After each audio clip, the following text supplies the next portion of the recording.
Nawa po pawiin ng mga banal na salitang ito ang ating mga kasalanan. Amen. Ave Maria Purissima, Sin pecado concebida. Ave Maria Purissima. Sin pecado concebida. Ave Maria Purissima. Sin pecado concebida. Sa pangalan ng Diyos Ama, ng Anak, ng Espiritu Santo. Amen. Amen. Isang mapagpala at magandang gabi sa ating lahat, lalo-lalo na po sa mga nakikiisa ng ating online mass. Palapakan natin ang ating Panginoon. Yan na po ba yung pinakamalakas? Ngayon po ay nasa ikapitong gabi na tayo ng Misa Novenario. Kitang-kita naman natin para saan ba ito. Napapaligiran tayo ng mukha, ng imahe ng ating mahal na Inang Birheng Maria. Palapakan natin ang ating mahal na ina.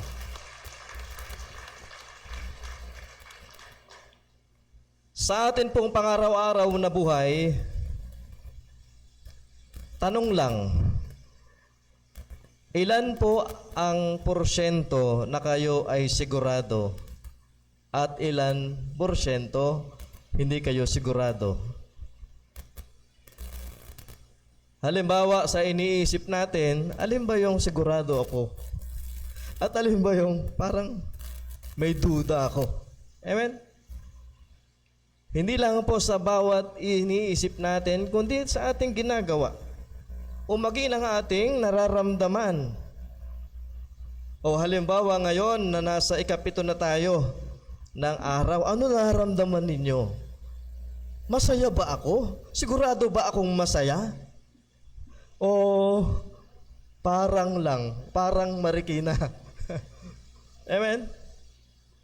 Uncertainty versus certainty. Ano po yun? May mga bagay na talagang siguradong-sigurado ka. Di ba? Halimbawa, narinig ko lagi ito sa ating papang. Kwento ng nanay niya. Sabi niya, ang mabuhay ay milagro. Tama? Milagro. Pero ang mamatay ay sigurado. Yun, sigurado po yun, Arch. Pag namatay. Hayaan nyo mga kapatid, bakit ko binabanggit ito? Sapagkat ang atin hong banal na pagbasa o ang ating gospel is also about uncertainty and certainty.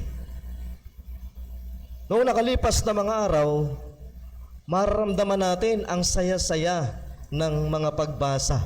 Napansin nyo? Unang araw, Annunciation. Masaya, amen? Good news. Ano sumunod? Masasaya na andyan yung Magnificat, andyan yung propesya ni Simeon. Masasaya lahat. All are excited about the Lord Jesus Christ. All are excited about the Messiah. Pero ngayon mga kapatid, medyo, kumbaga sa channel, medyo lilipat tayo ng channel. Kasi mga kapatid, ang pagbasa ngayon, medyo dito susubukin talaga, lalo-lalo na ang ating mahal na ina. Siyempre, ang kanyang asawa ni San Jose. Kapagkat ito lang katatapos lang na dinalaw ng mga pantas. Di ba? Mga pantas, mga hari ito mago ang tawag. Dumalaw sa tahanan ng banal na pamilya. No? Masaya. Everyone is happy. Everyone is excited. Pero nung gabi, alam nyo naman mga kapatid, si Jose, talaga hong magaling siyang makatanda.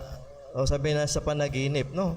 Kinausap na naman siya ng anghel ng Diyos. At ang sabi sa kanya, Jose, tama na yan. sabi nga, tama na muna yung celebration. Kasi kailangan yung umalis ngayon din. Ngayong gabi, kailangan yung umalis. Kailangan yung mag-migrate. Kung iisipin natin, di ba si Jose kaya nagpunta ng Bethlehem para magpa-census? Tama? Kaya umuwi si Jose kasama si Maria at ang anak, ang ating Panginoong Yesus para mag-census sa kanyang lupang sinilangan. Pero ngayon, kailangan yung lumipat. Nakaka-relate? Kailangan nyo lumipat sa tsera. Kailangan yung umalis ngayong gabi, ngayon na. Dahil merong panganib na paparating. Di ba? So si Jose, pagkagising niya, teka muna, kakabog-kabog ang dibdib. Sapagkat alam niya, malinaw na sinabi sa kanya ng anghel, may mangyayari para sa kaligtasan ng tagapagligtas. Imagine natin mga kapatid, yung gabing iyon, punong-puno marahil ng tents. May tents eh. Kasi nung nalaman ng si Haring Herodes po kasi, ang nag-ahari ng Judea, nung nalaman niya na siya ay pinaglalangan ng mga, hindi na binalikan ng mga pantas. Kaya, ang hari na ito, yun pala ang gagawin niya. Pupuksain niya o ipapapatay lahat ng mga bata.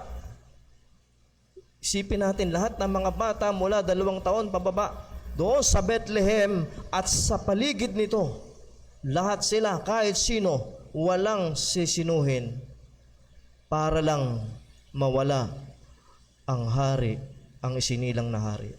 Amen. So ganun katindi mga kapatid, ang naramdaman ni Maria, lalo na ang ating ina. Kaya mahalaga mga kapatid ngayong gabi, ano ba yung mga mensahe ng gospel?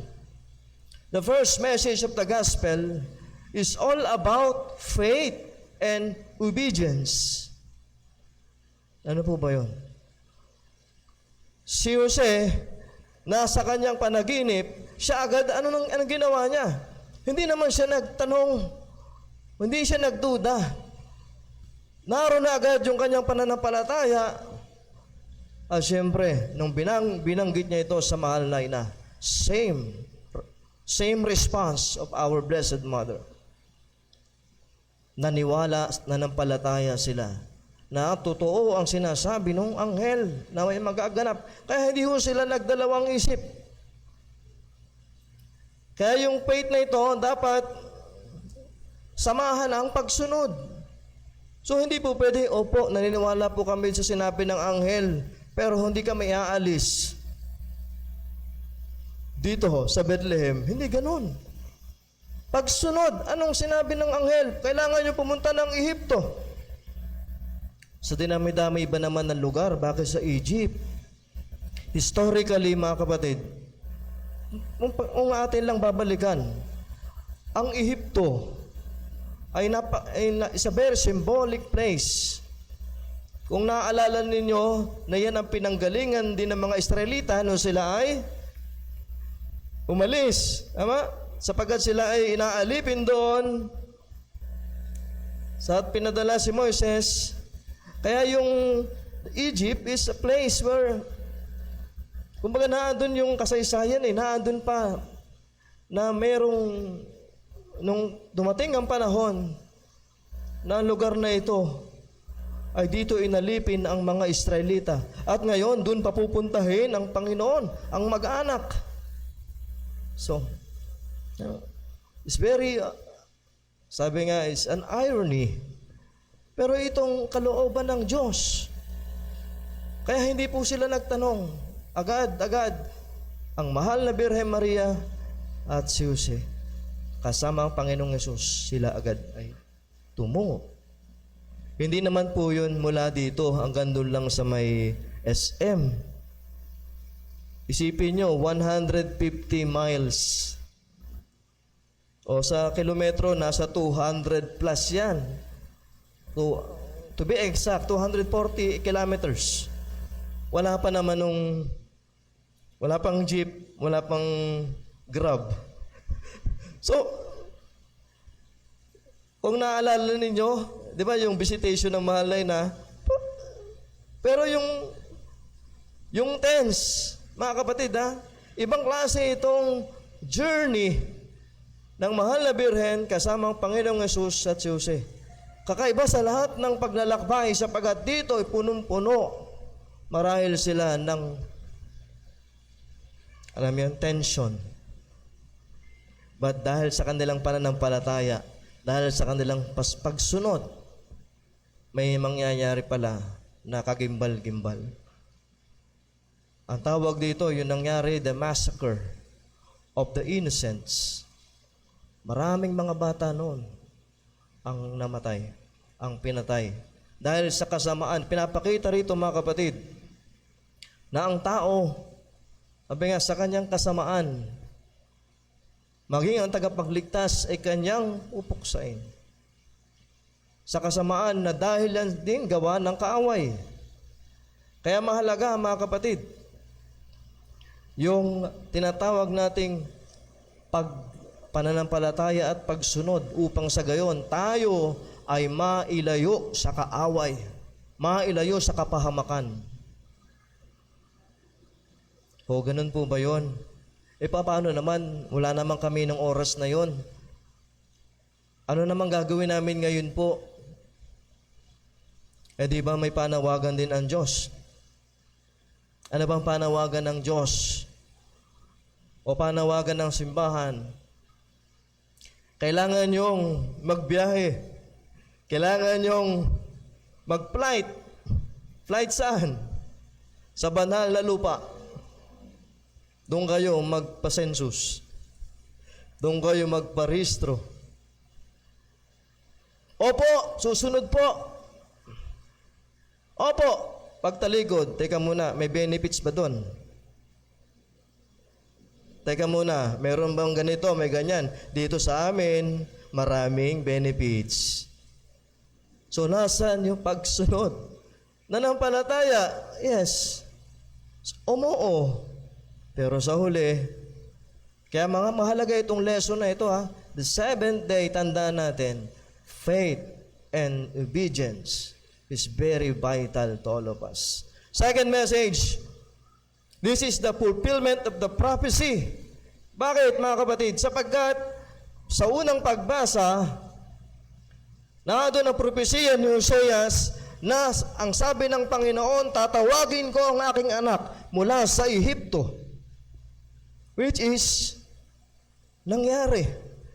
Kapagkat nung sila ay nagpunta, ang banal na pamilya nagpunta sa Ehipto, hindi naman po sila nag-stay lang isang araw lang doon, 2 araw. It took more years sapagkat hindi sila pwedeng bumalik sa Jerusalem dahil may panganib. Amen? So nag-migrate sila doon, nanirahan sila doon. Kaya natupad ang propesya na ang Panginoong Yesus tinawag ng Diyos mula sa Egypt. At nung bumalik ang Panginoon, amen? Kaya napakaganda mga kapatid. This reading also talks about God's providence and care. Ano po yun? Na ang Diyos, nasa kanyang kalooban, nagaganap ang lahat. At dahil sa kanyang kalooban, mga kapatid, ang Panginoong Yesus, sabi nga, hindi po pwedeng, o walang sino mang pwedeng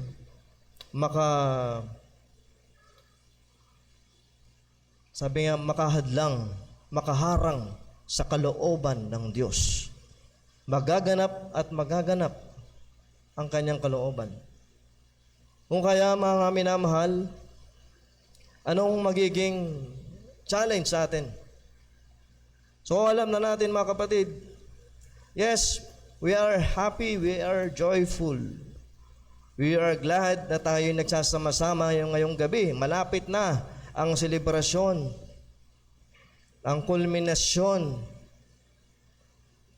Pero ang tanong, mga minamahal, the challenge for us, how we can exercise our faith and how we can obey God, mahal na ingkong.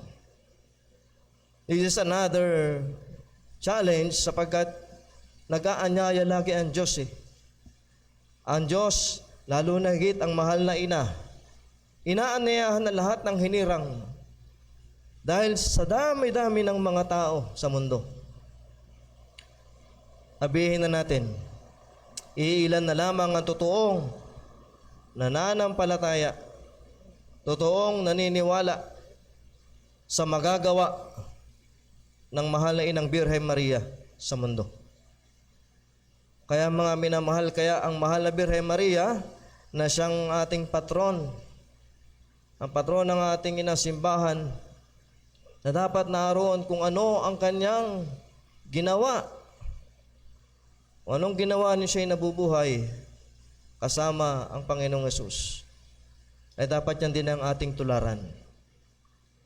No? The challenge is how we can exercise the faith and this obedience. No? Mandali lang. September 28. Markahan nyo na sa kalendaryo. Eh kasi po, ang dami po namin gagawin. Yun na nga eh. The test that our faith will be tested on this. Kaya itong buwan na ito ay buwan din na dapat we need to have that kind of conviction. May paninindigan. No, ito yung challenge ni sa atin, manindigan. Si Jose at ang mahal na inang Birhen Maria, nanindigan sila na kailangan nilang ingatan ang Panginoong Yesus. Kapagkat nanampalataya sila na mayroong plano ang Diyos na hindi lang para lang sa ilan, kundi sa buong mundo, na dapat hindi mapahamak ang Panginoong Yesus. Ngayon sila ay nakiayon. So dapat ganoon din tayo. Kailangan mayroong paninindigan sa bawat isa sa atin. Amen?